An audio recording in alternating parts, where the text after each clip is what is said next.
John Norton Loughborough's 72 years of ministry as a pioneering evangelist, missionary, author, organizer, and administrator had a major impact on the shaping Seventh-day Adventism. Loughborough's ancestors, John and Hannah Loughborough, immigrated from England to America in 1684 and settled in New Jersey. By the early 19th century, their descendants, the Loughboroughs, moved to Victor Township in upstate New York. John Norton Loughborough was born on Main Street in Victor on January 26, 1832, the second son of Nathan Benson Loughborough, 1802 to 1839, a skilled carpenter, cabinet maker, and Methodist exhorter, and Minerva Norton, 1801 to 1894, daughter of a wealthy local family. Together they had 5 children: William Kerr, 1827, Minerva Jane, born in 1829, John Norton, 1832, Eber C., 1837, and Sarah Diantha, 1840. Since John's grandfather and father were lay preachers in the local Methodist Episcopal Church, which they had erected in 1820, John received a thorough indoctrination in Methodist beliefs at home and in Sunday school, church services, prayer meetings, and singing classes. In addition, John attended 2 church-sponsored schools led by Miss Bibbins, Methodist, and Joseph Hollister, Presbyterian, where, in addition to reading, writing, and arithmetic, he learned to recite poetry and passages of Scripture. In 1839, when John was 7, his father died of typhoid fever. Unable to provide for 4 children, Minerva sent John to live with his grandparents, Nathan and Sarah Loughborough, on their farm in East Bloomfield. During John's childhood, his grandparents taught him farming, carpentry, and blacksmithing skills. When the Fieldstone District No. 10 school opened on Dryer Road in 1842, they sent John there to complete his elementary education. Since the secondary school in Canandaigua was too far away, John never received a high school education. The Millwright Movement. In 1843, the Millwright evangelist James Barrie held a series of meetings in Victor and Rochester, which the Loughboroughs attended. Convicted by Barrie's message of the imminent return of Christ, the entire family became Millwright Adventists. In 1844, at the age of 12, John peddled Millwright literature around the area, for which he experienced verbal and physical abuse. When the Methodist Episcopal Church expelled the Loughboroughs, John's grandfather built a small meeting house directly across the street where his family and other Adventists worshipped, enduring harassment by the Methodist pastor's son. In 1845, John moved in with his older brother William and his wife Eliza to work in William's blacksmith and carriage shop. After attending Advent Christian meetings in Rochester in 1848, John was baptized in the Erie Canal. In January 1849, 3 weeks before his 17th birthday, he preached his first sermon in Kendall's Corners. Known as the boy preacher, Loughborough, traveling about in ill-fitting, borrowed clothes, faced the taunts of bullies and opposition from the clergy. To pay for his self-supporting ministry, John painted houses, did carpentry work, and sold Arnold's patent sash locks, window locks, which were manufactured in Rochester. Marriage and conversion. While attending Advent Christian meetings in Rochester, John met Mary J., Walker, 1832 to 1867, a seamstress and dressmaker. When they married at 19 on October 14, 1851, John, for reasons unknown, changed the spelling of his surname from Loughborough to Loughborough. Within months, his mother and siblings did the same. For the next 73 years, he would sign his name, J.N. Loughborough. Discovering in 1852 that many of his Advent Christian parishioners were attending meetings sponsored by Sabbath-keeping Adventists at 124 Mount Hope Avenue in Rochester, John joined them on September 26, carrying in his pocket a list of puzzling texts. He recognized the speaker, J.N. Andrews, 1829 to 1883, as someone he had seen in a dream. To Loughborough's amazement, Andrews explained all the texts on his list in the exact order he had written them down. After witnessing the faith healing of Harvey Cottrell from malaria and Oswald Stoll from pleurisy, seeing Ellen White in vision condemn an adulterous man hundreds of miles away in Michigan, and observing the exorcism of a Mrs. Riggs, John and Mary Loughborough joined the Sabbatarian Adventist group in Rochester that Fall Point for his conscience convicted after failing to sell sash locks for weeks. John joined the Review and Herald Press staff, and for several months, he punched holes in signatures so that the pamphlets and books could be stitched together. Early ministry in New York and Michigan. In the late fall and winter of 1852 to 53, Hiram Edson, 1806 to 1882, took Loughborough on a preaching tour of the southern tier, northern Pennsylvania, and southern New York, breaking him in, as Edson defined ministerial apprenticeships. Then in January 1853, Loughborough joined James and Ellen White and Merritt E. Cornell, 1827 to 1893, in Michigan, helping them combat the dissident messenger party. Impressed with Loughborough's talents and zeal, White and Cornell ordained him to the gospel ministry. That summer, Cornell and Loughborough embarked on a successful 3-month preaching tour of Indiana, Illinois, and Wisconsin. During 1854, Loughborough teamed up with Joseph Bates in Ohio and the Whites in Michigan. In July 1854, he and Cornell held the first tent meeting sponsored by Sabbatarian Adventists in Battle Creek, Michigan, where they pioneered the selling of 35-cent packets of tracts. John, believing his Methodist baptism invalid, had Cornell rebaptize him in the Kalamazoo River. While John preached in the Midwest, Mary still lived in Rochester, New York. But Ellen White, in a letter sent in the winter of 1854 to 1855, rebuked Mary's critical, materialistic attitude and urged her to join John's ministry in Michigan, which she did. Loughborough, combating age-to-come Adventists, a rival offshoot from Millerism, in New York, Michigan, and Wisconsin, needed his wife's support.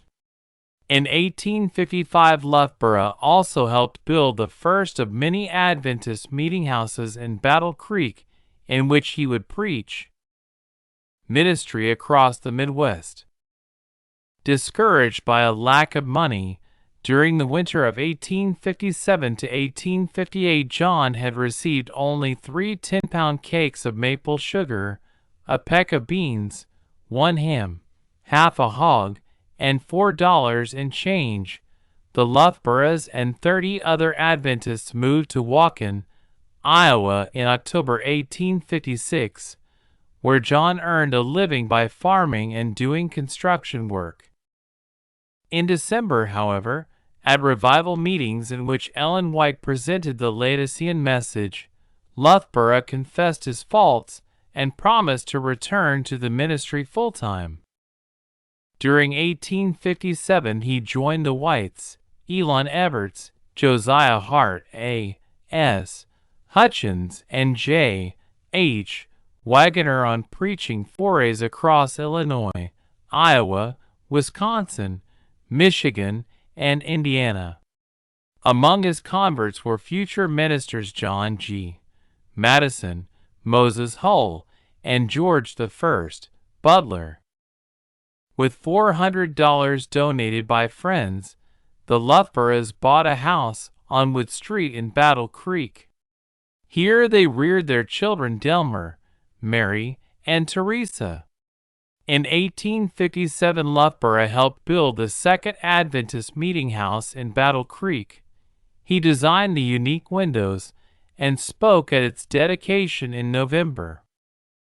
During 1858 to 1859, he traveled with the Whites through New York, Pennsylvania, and New England, preaching, baptizing converts, and conducting interviews with former millwrights and early Sabbath keepers, which he would use in his books Rise and Progress, 1892, and Great Second Advent Movement, 1905.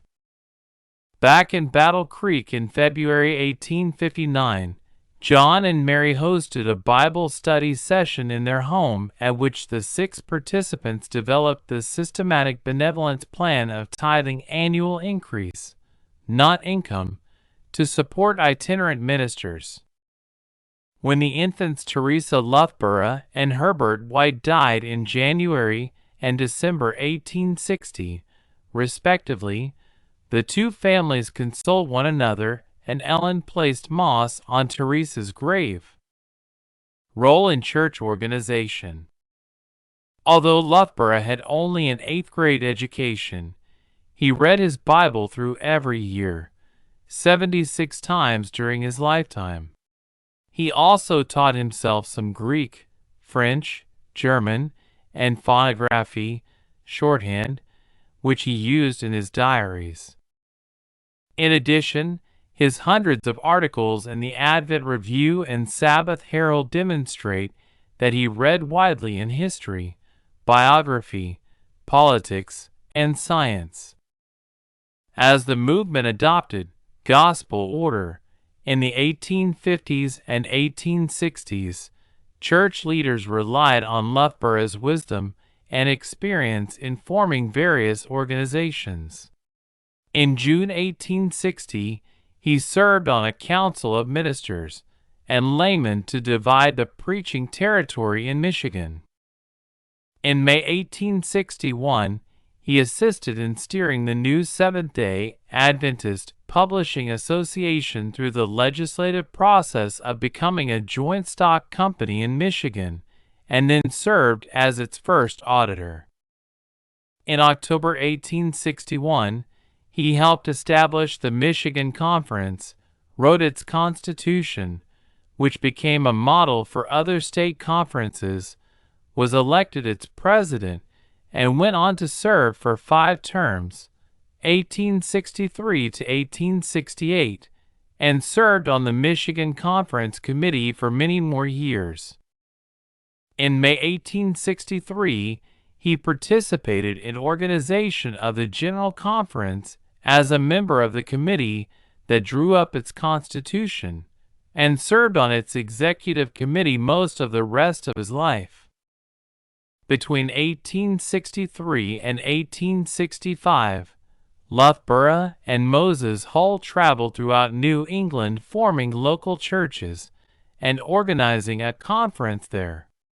In the 1860s, Loughborough formed scores of local congregations into churches and wrote the Standard Covenant by which they became organized. He then went west, where James White relied on him to bring order in Iowa against the Marian party led by B.F. Snook and W.H. Brinkerhoff, and in Wisconsin against the age-to-come proponents J.M. Stevenson and D. P. Hall. Loughborough met both threats with a novel idea, holding statewide camp meetings at Pilot's Grove, Iowa in June 1866 and in Wisconsin in the summer of 1867 to bring spiritual revival and unity. Role during the Civil War. As president of the Michigan Conference, which included Northern Indiana, during the American Civil War, 1861 to 1865, Loughborough faced many challenges. To combat rumors that Adventists were pacifists or pro-slavery advocates, he allowed Army officers to use his evangelistic tent as a recruiting station during the day. In return, soldiers guarded the tent during meetings and protected it from vandals at night. Loughborough also prayed with departing soldiers at railroad stations. In August 1864 he, George Almadon, and General Conference President John Byington sent a petition to Michigan Governor Austin Blair explaining the Church's position on the Fourth and Sixth Commandments and requesting non-combatant status for Adventist men inducted into the Army. Blair granted their request. Loughborough joined Byington in calling for days of fasting and prayer in 1864 and 1865 that God would bring an end to the war. In the mid-1860s, Loughborough teamed up with Moses Hull, Daniel Bordeaux, and Stephen Pierce to strengthen the Adventist cause in the New England Conference. When Hull embraced spiritualism in September 1864, Loughborough was devastated. Overwork and depression sent him, with 8 other ministers who Riley called themselves the Seventh-day Invalid Party, to Dr. James Caleb Jackson's sanitarium, Our Home on the Hillside, in Dansville, New York for 6 weeks of treatments and rest. Health reform advocate. Responding to Ellen White's urgent call for a church-sponsored sanitarium, Loughborough took the lead in raising funds for the Western Health Reform Institute, later Battle Creek Sanitarium. In the spring of 1867, he and 9 other men signed the Articles of Association legally incorporating the institution for 30 years, 1867 to 1897. 2 weeks later, the stockholders elected Loughborough president of its board. While he did not become editor of its new paper, The Health Reformer, Loughborough wrote many of its articles regarding proper diet, hygiene, and health. He also compiled the first Adventist medical book, Handbook of Health, 1868, which excerpted material from the writings of Drs. R.T.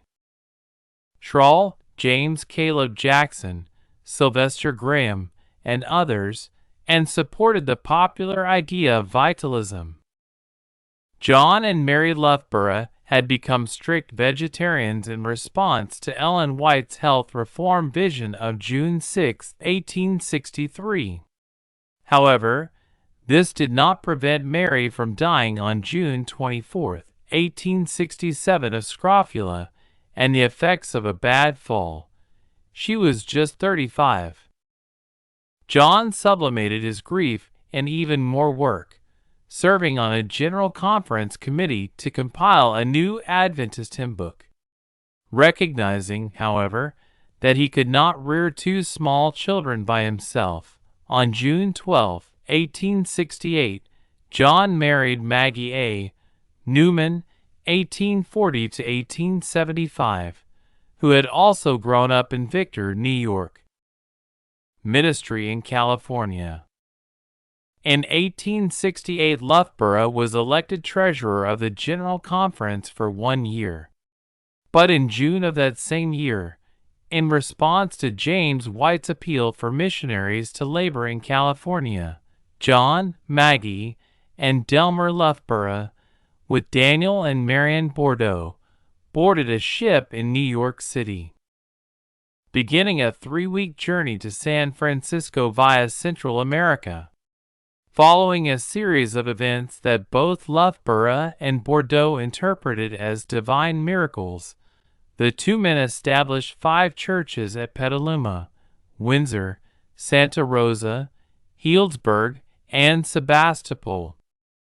Despite being attacked as Mormons, facing opposition from local clergy and spiritualists, and battling epidemics of malaria, within 3 years Loughborough, Bordeaux, and Mary Cornell had baptized 130 Adventists.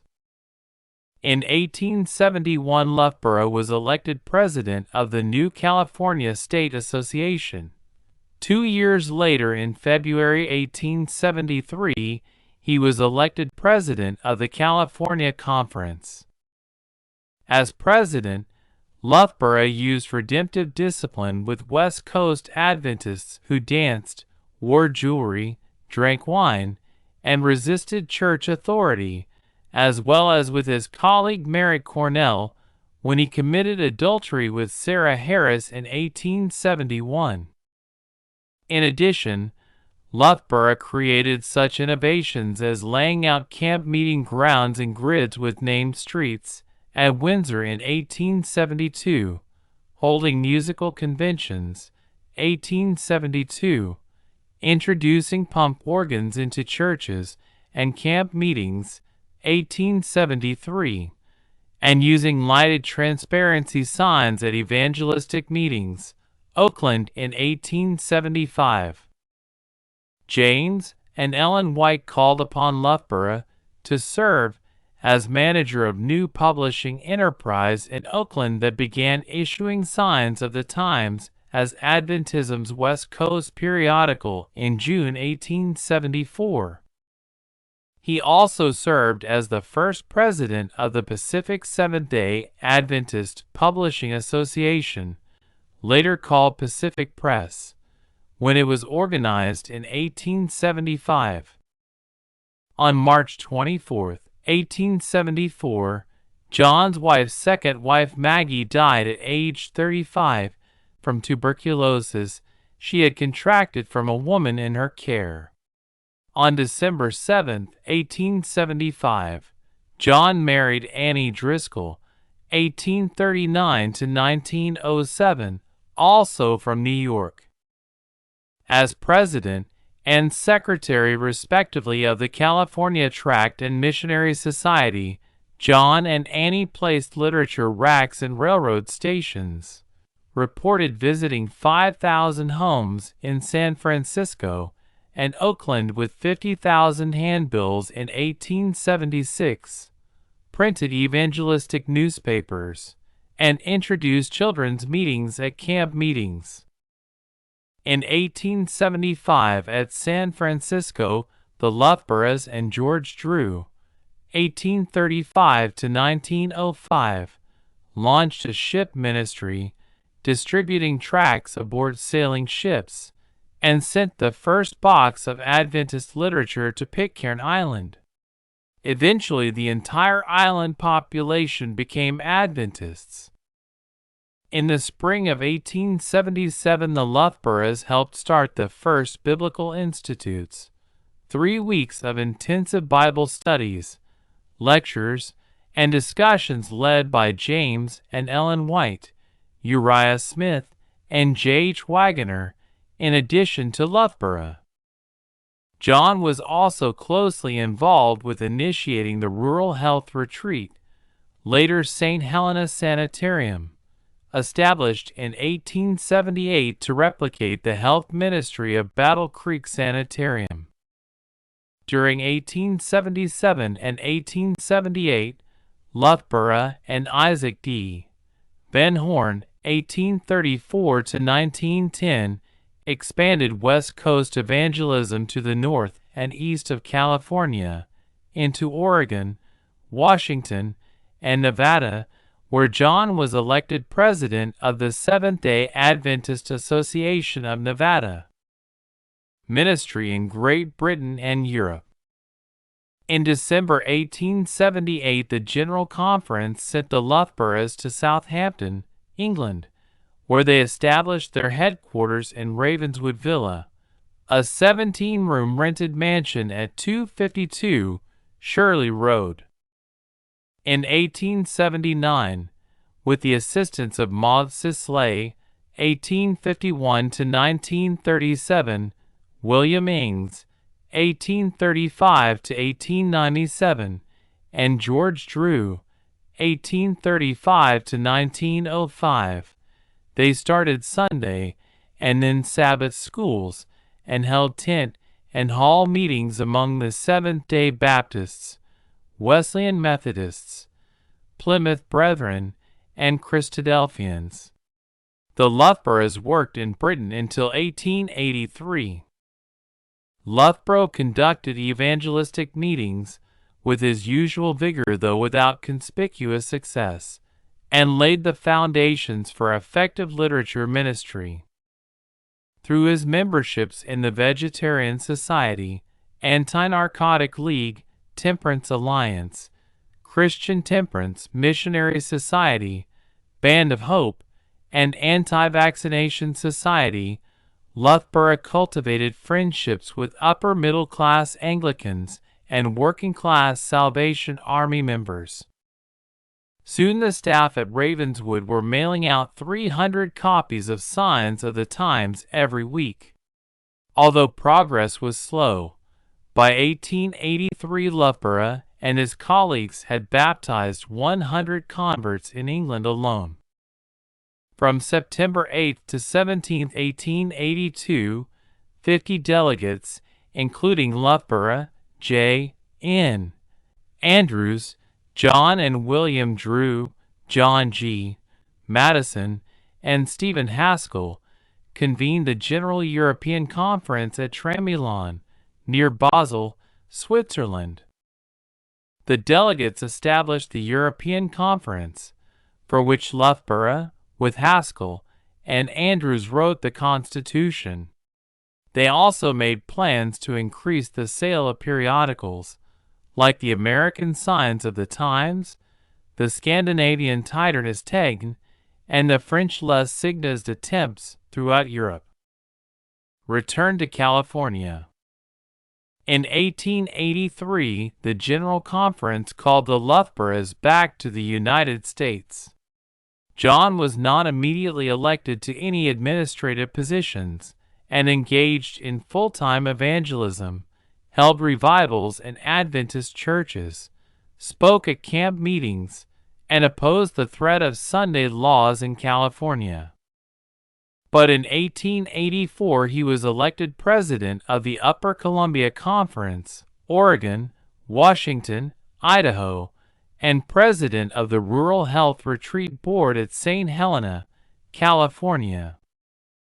Beginning in June 1885, he edited the retreat's new bi-monthly paper, the Pacific Health Journal and Temperance Advocate, writing many of its articles on medical, health, hygienic, and dietary topics.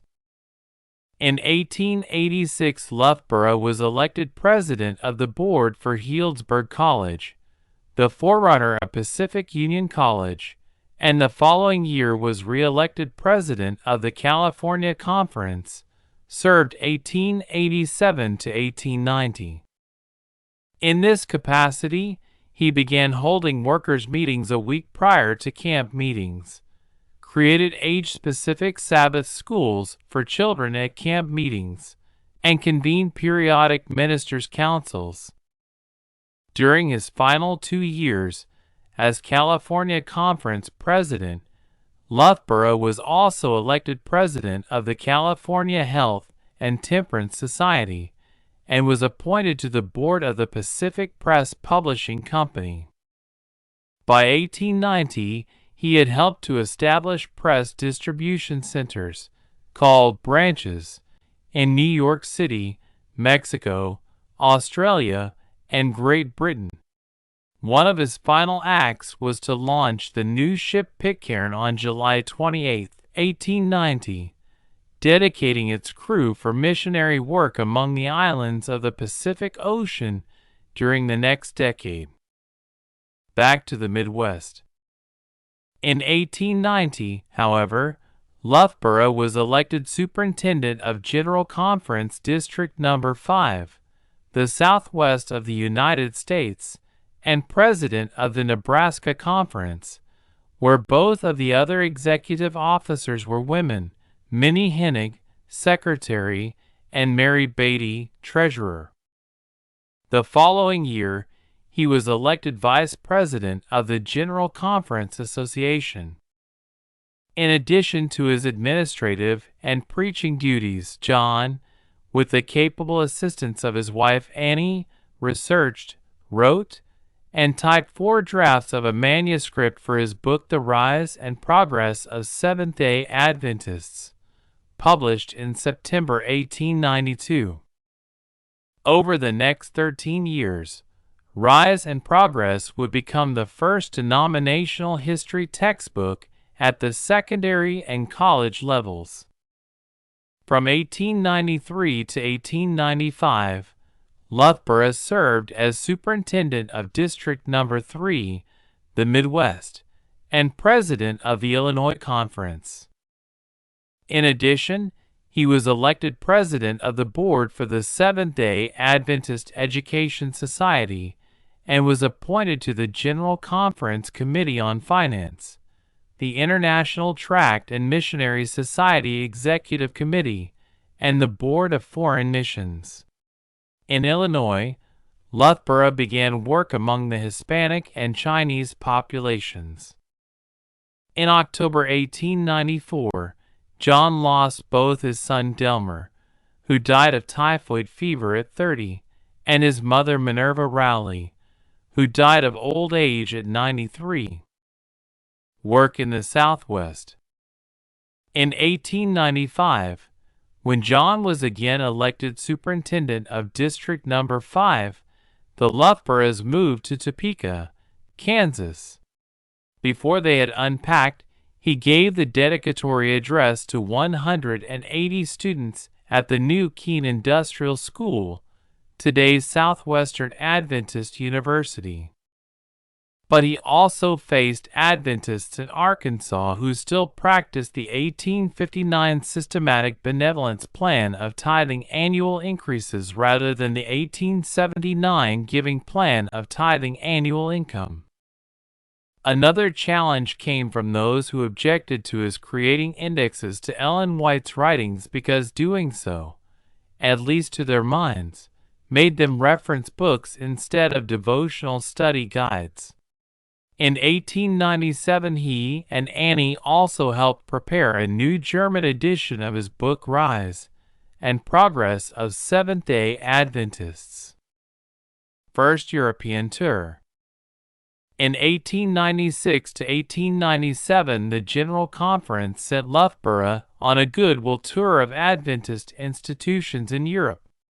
During 7 months he traveled over 1,150 miles, attended 372 meetings, gave 273 sermons and talks to 16 different language groups, and made 70 visits to Adventist families in England, Norway, Sweden, Denmark, Germany, and the Netherlands.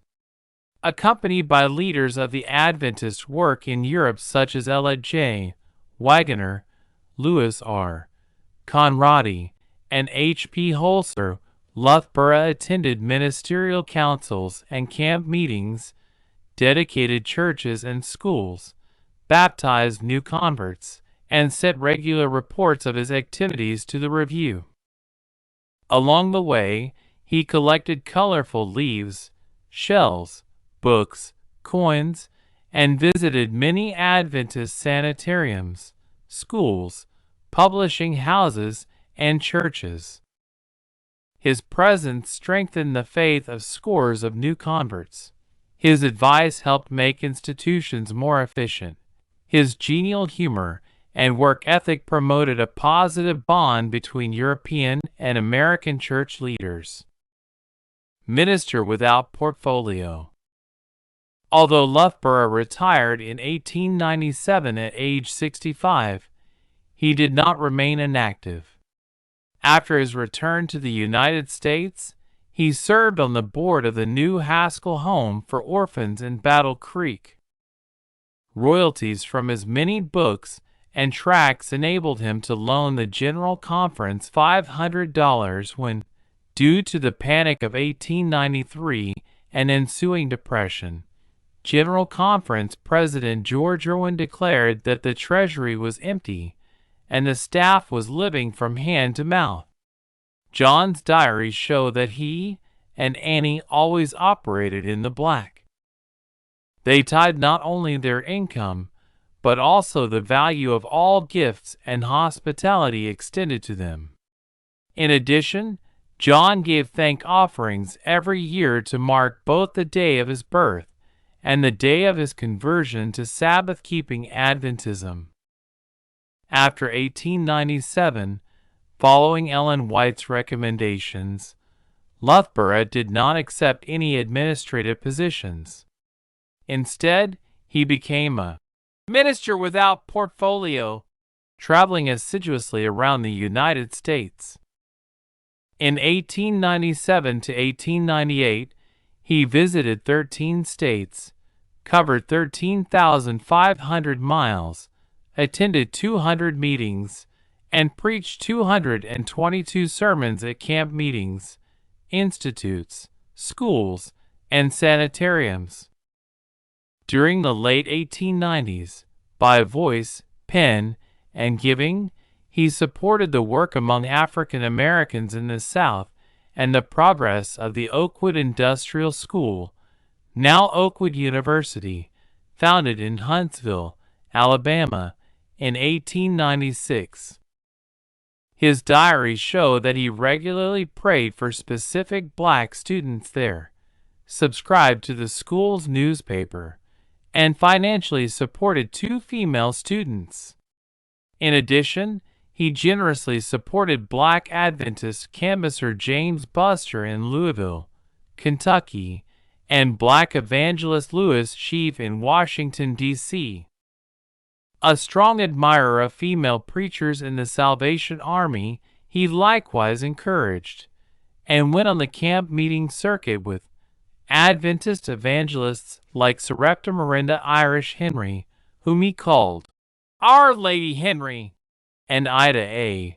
Higby. In 1899 to 1900, the General Conference once again set Loughborough on a 15-month European goodwill tour. This time his wife Annie and his granddaughter Fanny Ireland accompanied him to England. From there he traveled to Wales, Germany, Switzerland, Denmark, Norway, and Northern Ireland, accompanied by William W. Prescott, D.R.S., Daniel and Loretta Kress, Louis R. Conradi, Henry Schuberth, and Elmer E. Andros. Active retirement.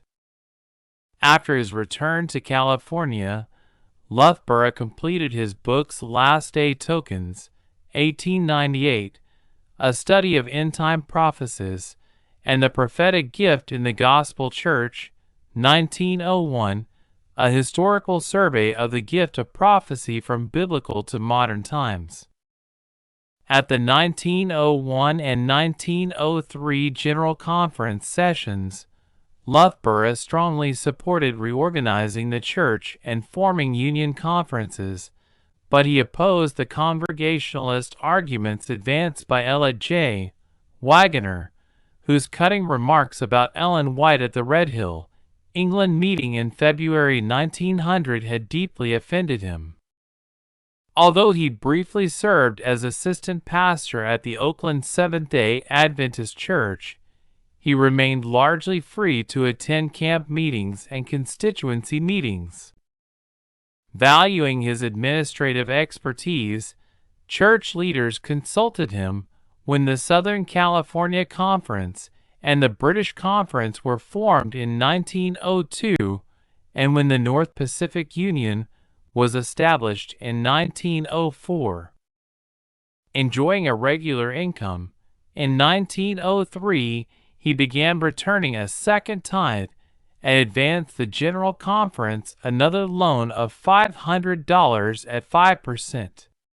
In the summer of 1903, at age 71, he traveled 6,400 miles, attended 175 meetings, and gave over 100 sermons and talks. The following year, he and Oscar Tate built a house from the cellar to the roof in Mountain View, California. This was the first home Loughborough had personally owned and his first home with electricity and a telephone.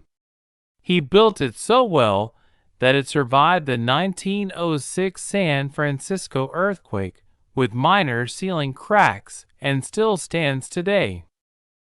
During his retirement, Loughborough also submitted monthly articles to such church papers as the Review and Herald, Signs of the Times, the Bible Training School, and the Pacific Union Recorder. Dozens of these articles were excerpted or republished whole in all of the North American Union's periodicals, and by papers in Great Britain and Australia. In 1905, the General Conference asked him to update his Rise and Progress textbook so that it could be used to reach non-Adventists. Once again, with Annie's help at the typewriter, the couple spent 5 months researching, writing, and editing a manuscript that was 50% larger than the 1892 book and retitled The Great Second Advent Movement, although it followed the same narrative format and apologetic tone. 2 years later, he finished The Church, Its Organization, Order and Discipline, 1907, which became the unofficial church policy manual in Adventist churches across the United States until 1931, when the official church manual was published. Responding to requests, in 1907 Loughborough also created a recipe for communion bread by adapting the ingredients for unleavened bread used by Jews during the Passover meal. On May 31, 1907, Annie Loughborough died at age 67 from pericarditis. Shortly thereafter, John moved in with his daughter Mary and her husband John Ireland, living with them first in Healdsburg and later, 1910, in Lodi, California. Adventists around the world wanted to hear Loughborough preach and tell stories about Ellen White and early Adventist history. So with Ellen White's support, Loughborough in 1908 to 1909 embarked on a 16-month global goodwill tour during which he traveled 47,500 miles by land and sea, attended 500 meetings, and preached 352 times in churches, missions, schools, and sanitariums in Australia, New Zealand, South Africa, Northern Europe, and Great Britain. Loughborough's tour of Australia was remembered for the experiences he related about pioneering days and the place of the spirit of prophecy in this message, and how these revived confidence in God's leadership and the final triumph of the Advent movement. In South Africa, John preached to Black, Afrikaner, and British audiences. In Europe, he visited the Roman baths, the Temple of Diana, the Colosseum at Nîmes, and the chateaux of Louis Napoleon, Madame de Staël, and Hérold de Voltaire. Defender of the faith, Loughborough returned to the United States just in time to become embroiled in the debate over the meaning of the daily in Daniel 8 verses 11 to 13 and 11:31. He took the side of those pioneers such as Stephen Haskell, Uriah Smith, and George Butler, who cited the writings of William Miller and Ellen White in associating the Daily with Roman paganism that had been taken away, the papacy.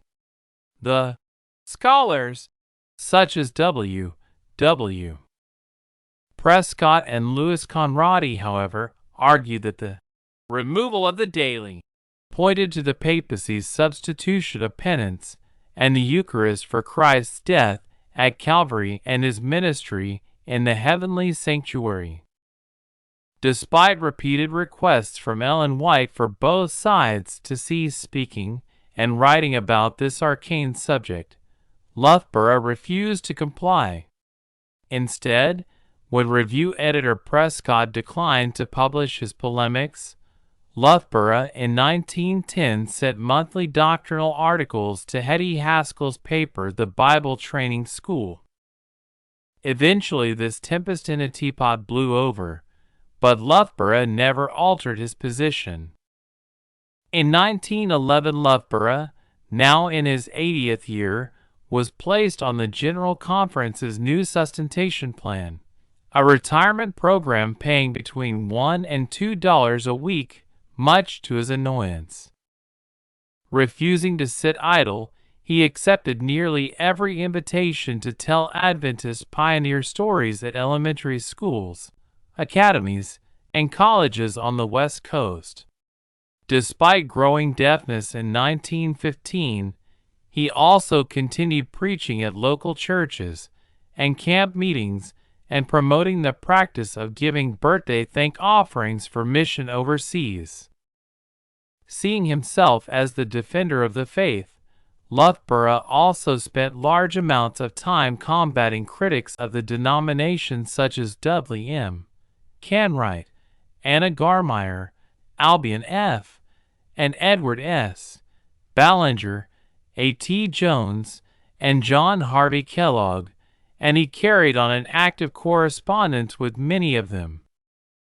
In his spare time, he also updated his typed indexes to Ellen White's writings, including all her published books and 16,000 pages of her articles in the Review and Herald and Signs of the Times. Loughborough also compiled one list of 100 of White's fulfilled predictions, another list of the 3,573 promises he found in the Bible, and yet a third list of the 2,936 curses he found in the Holy Book. When Ellen White died on July 16, 1915, Loughborough also participated in 2 of her 3 funerals, the first at Elms Haven, her home near St. Helena, and the second at the Richmond, California camp meeting. Final years. When Loughborough's son-in-law, John Ireland, accepted the position of General Conference Auditor in 1916, and he and Mary moved to Tacoma Park, Maryland, Loughborough decided not to go with them. Weakened by pneumonia and influenza he had contracted in 1914 and 1915, he rented a room on the 5th floor of St. Helena Sanitarium on September 27, 1916. Here for the next 7 years, Edith Barnes, a single schoolteacher nurse, cared for him. Barnes took the aged pioneer for nature walks, read to him, did his laundry, and helped him with his correspondence. She also accompanied him to the 1918 General Conference session in San Francisco, where he was carried to the platform in a rocking chair and addressed the delegates in a shaking voice. Loughborough combated the teachings of Margaret Rowan and Edward Ballinger by mailing hundreds of copies of his books, pamphlets, and sermons every month, and by writing letters to concerned church leaders and members. To mark his 88th birthday in 1920, Pacific Union College artist Harriet Sherrill painted his portrait. In the fall of 1922, he attended his last General Conference session, addressing the delegates in San Francisco from his rocking chair for 20 minutes.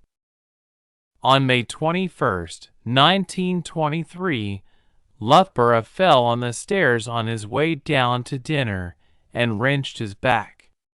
Despite 5 weeks of hot fomentations and bed rest, he did not recover.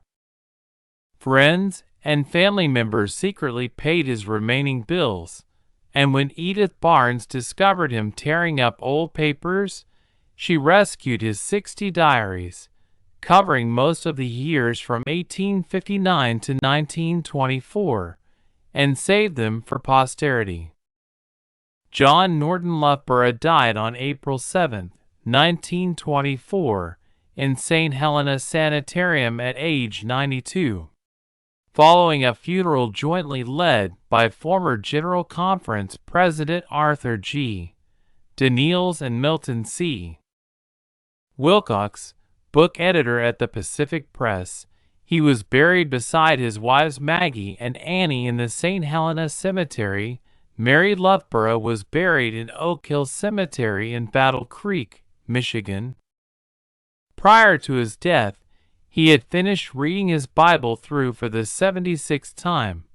He was probably the only Adventist pioneer who had read every issue of the Advent Review and Sabbath Herald from November 1850 to April 1924. Contributions. Although he was only 5 feet 4 inches tall, John Norton Loughborough cast a lengthy shadow over the 19th century Adventist Church. As an evangelist, he pioneered the Adventist message in new territories such as the Midwest, the West Coast, and the British Isles, and sent the first Adventist literature to Haiti and Pitcairn Island. As an organizational innovator, he played key roles in incorporating local churches, the Seventh-day Adventist Publishing Association, the Western Health Reform Institute, the Michigan Conference, the General Conference, the British Union Conference, and the Pacific Union Conference. As a progressive administrator, he served as president of conferences in Michigan, California, Nevada, Upper Columbia, Nebraska, and Illinois, and as a superintendent of multi-state districts in the Midwest and Southwest. Throughout his life, he served on the boards, sometimes as chair of the General Conference, Pacific Seventh-day Adventist Publishing Association, the California Tract and Missionary Society, the California Sabbath School Association, the British Tract and Missionary Society, St. Helena Sanitarium, Healdsburg College, the Foreign Mission Board, the International Tract and Missionary Society, the Seventh-day Adventist Education Society, and the Seventh-day Adventist Publishing Association, to mention a few. Saturation Evangelism in Urban Centers, a Ship Ministry, Biblical Institutes, Communion Bread Recipes, the Ministerial Reading List, 31,000 pages, Workers' Meetings, Canvassers and Teachers Institutes, and the Chicago Bible School are only a few examples of his tireless innovation. Loughborough also deserves recognition for advancing Adventist music through the General Conference Hymn Book Committee, and by promoting singing schools, children's choirs, and church organs. Through voice and pen for half a century, he effectively combated opposition from Case and Russell's age-to-come views in Michigan, Stevenson and Hall's Messenger Party in Wisconsin, Snook and Brinkerhoff's Marion Party in Iowa, and much later, the dissidents Anna Garmeyer, Anna Phillips, Margaret Rowan, Dudley Canwright, A.T. Jones, and E.S. Ballinger. Among his hundreds of converts were such future church leaders as John Madison, Moses Hull, Nathan Fuller, George I, Butler, William Healy, Abram LaRue, and the African-American evangelist Charles Kinney. Finally, in his books Rise and Progress of the Seventh-day Adventists, 1892, and The Great Second Advent Movement, 1905, Loughborough pioneered a narrative apologetic style of presenting Adventist history that shaped the interpretations of influential 20th-century writers such as Arthur W. Spalding, Leroy E. Froome, F. M. Wilcox, and C. Mervyn Maxwell. In many respects, therefore, Loughborough deserves to be remembered as the first historian of Adventism as well as the last of the Adventist pioneers.